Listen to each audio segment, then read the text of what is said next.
मातंग समाजाला असतो पण जे वर्गणी गोळा करणारे लोक असतात त्यांच्या बरोबर नसतो. समाजाचं मी काम करतो, समाज एकीकडे जनजागृती करायचं काम गेल्या अनेक वर्षापासून मी करतो.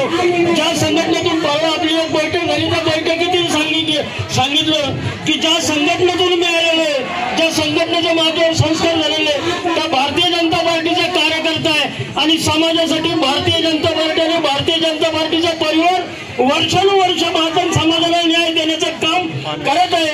येत्या काळात आपण समाज सगळीकडे महाराष्ट्रातल्या जागा झालेला आहे, पण त्या जागा झालेल्या समाजाला एकत्र एका दिशेला नेण्याचं काम आपल्याला करायचं. आणि या महाराष्ट्राचे माननीय मुख्यमंत्री आपल्या ज्या मागण्या आहेत की आपल्याला ज्या आरक्षणाचा विषय आहे या एकाच विषयावर काम करायचं आणि येत्या 2-3 महिन्यात आपले आदरणीय मुख्यमंत्री आपल्या समाजाला न्याय दिल्याशिवाय राहणार नाही एवढंच या ठिकाणी बोलतो आणि माझं बोलणं थांबवतो. जय